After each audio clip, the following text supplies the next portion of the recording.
Free होना चाहिए जी का शो। मैं गंभीरता से, हाँ बताइए, जवाब दीजिए।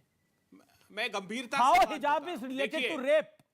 भारतीय जनता पार्टी की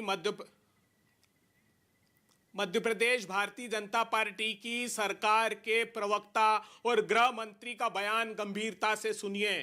उन्होंने कहा कि हिजाब पर प्रतिबंध मध्य प्रदेश में कतई नहीं लगेगा, मध्य प्रदेश में हिजाब पर विवाद कतई नहीं होगा। कब शामिल होगा? हम उन लोगों को, उन बच्चियों को अनुमति मैं देंगे। मध्य प्रदेश की बात ही नहीं कर रहा, मैं पूछ रहा हूं सवाल जमीर अहमद पर। मध्य प्रदेश में कोई आपत्ति नहीं है। ठीक है, मैं जानना चाहता हूं, मैंने आपको पूरा वक्त दिया, लेकिन आज क्यों गजवा हिंद के सवाल का जवाब ही नहीं देना चाहते। आदित्यनाथ जी को बताइए ना, आदित्यनाथ जी।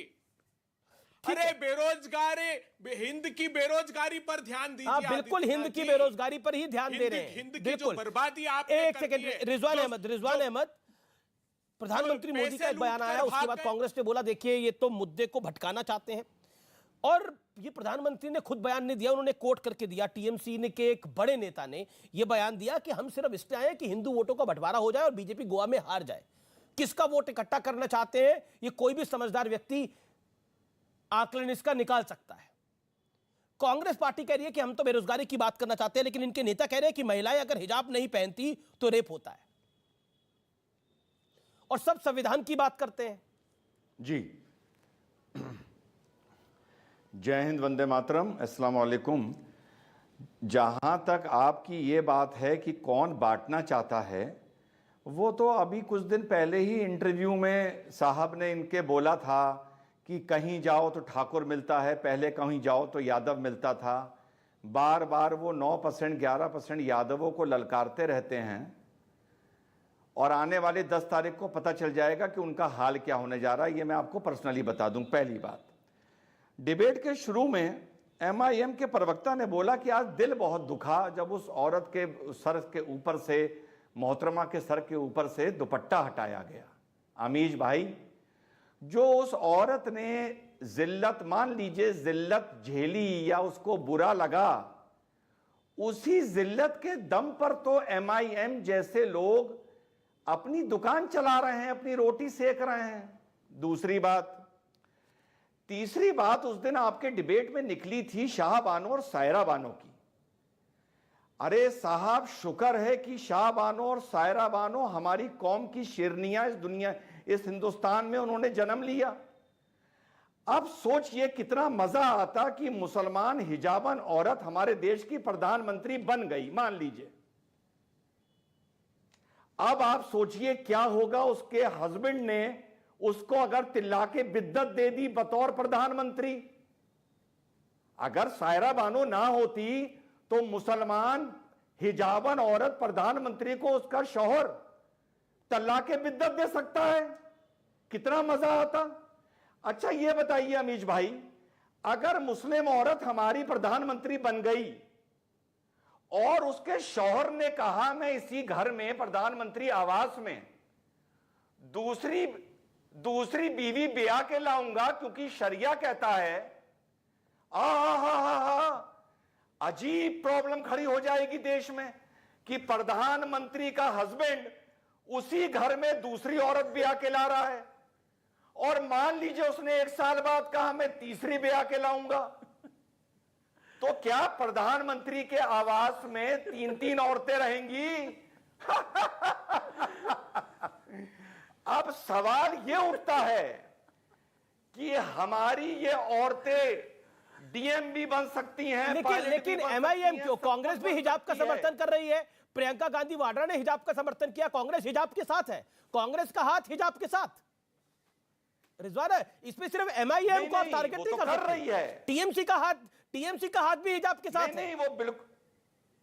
सपा की नेता भी कह रही है कोई हमारे हिजाब को छुएगा तो हम हिजाब को काट देंगे। बोली है हम उसका हाथ काट देंगे। नहीं बिल्कुल, लेकिन सिर्फ एमआईएम को टारगेट क्यों? लेकिन प्रोग्राम के शुरू में आपने, एमआईएम कमजोर पार्टी है इसीलिए सब उसको टारगेट कर रहे हैं। मुद्दा उठा, कांग्रेस सपा टीएमसी के खिलाफ कोई कुछ नहीं बोलता। नहीं, वो सुन लीजिए ना, वो इस मारे क्योंकि डिबेट के शुरू में आपने मुसलमान हिजाबन प्रधानमंत्री की बात करी जी, ठीक।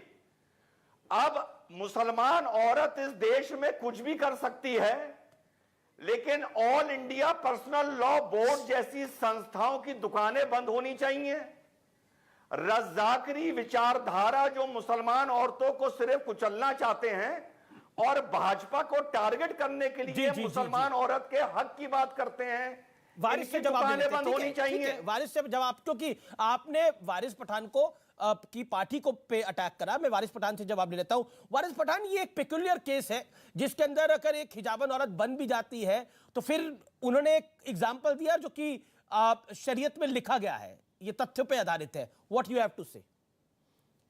इन्होंने एग्जाम्पल दिया, जिसने भी ये प्रवक्ता ने जो कहा अभी, तो मैं उनसे कहना चाहूँगा कि आपने शादी की बात करी कि अगर प्रधानमंत्री औरत बन गई और वो अगर किसी को तलाक देती तो क्या होगा, तो मैं अगर अब बोलूँगा तो इनको भी मिर्ची लग जाएगी कि हमारे भी प्रधानमंत्री है, उनकी भी एक बीवी है, वो कहाँ है, ज़रा उसके बारे में भी कुछ चर्चा कर लो। आप लोग नहीं करेंगे, लेकिन मुसलमान औरतों के बारे में जरूर चर्चा करेंगे। क्या बोला अमीश भाई, मैंने क्या बोला जरा इनको बता दीजिए। सरेआम रस्ते के बीच में बुर्खा उतारा गया, उसका हिजाब उतारा गया। अरे अमीश भाई, ये नफरत फैलाते रहेंगे, हम मोहब्बत फैलाएंगे। मैंने तो ये कहा ना, हम तो संविधान की बात कर रहे हैं, और संविधान ने अगर मुझे अधिकार दिया है कि मैं अपना चॉइस ऑफ फ्रीडम को इस्तेमाल करूं, तो कौन होता है अगर मुसलमान प्रधानमंत्री का शौहर दूसरी शादी करेगा तो क्या होगा? की, और मेरे कुरान में लिखा हुआ है अमीश भाई, चैप्टर 24 का मैंने आपको उल्लंघन किया, आयत नंबर 30 में, कि मोमिन मुसलमानों अपने चेहरे की हिफाजत करो, अपनी आंखों की हिफाजत करो, अपनी चेस्टिटी की हिफाजत करो, और अगर कोई लड़की अपनी मर्जी से, ठीक है, जवाब रिजवान का जवाब,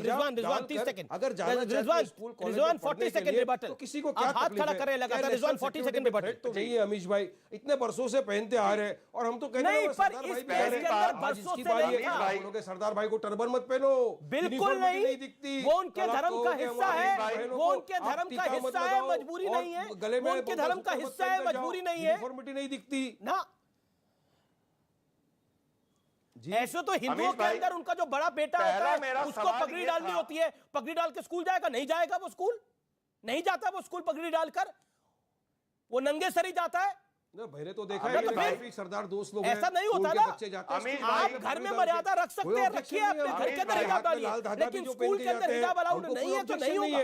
ऑब्जेक्शन तो इनको है, ऑब्जेक्शन इनको नहीं है, ऑब्जेक्शन सिस्टम को है। कहीं तो सिस्टम को फॉलो करेंगे ना। अमीश भाई, सिस्टम ही तो फॉलो कर रहे हैं। ठीक है, आपको अगर पहनना है, आपको पहनना चाहिए तो पहनते हैं। अमीश भाई, बताइए किसका सिस्टम का उल्लंघन हुआ? अरे इसको तो चुप कराइए। सिस्टम का उल्लंघन तो ये लोग जो अमीश भाई बोलिए, वही बता रहा हूं मैं, कौन सा सिस्टम है? हम पे सिस्टम है स्कूल का। अगर शिक्षा महत्वपूर्ण है तो हिजाब क्यों इतना महत्वपूर्ण हो गया? अगर शिक्षा ही महत्वपूर्ण है, बीजेपी ने लाया, पहले आप इसको डिसाइड करिए अमीश भाई। अमीश भाई उठाया कर्नाटका की, बीजेपी की है, वो लड़कियां पहन के आई, सुनेंगे अमीश भाई, बाबरी मस्जिद की तारीफ करी ट्विटर पे, जो दिलेरी के साथ आपने कुरान का जिक्र किया, कुरान पे जवाब सुनिए। एक सेकंड, वारिस पठान, काफी देर हो गई। वारिस पठान, हियर मी आउट, वारिस पठान, हियर मी आउट। देखिए बड़ी मर्यादित बहस चल रही है, मैं चाहता हूं ऐसी चले, सबकी बात जानी चाहिए। ओके, जवाब कुरान पर आपने बोला, कुरान में क्या लिखा है रिजवान भाई? ऐसा जैसा वारिस भाई ने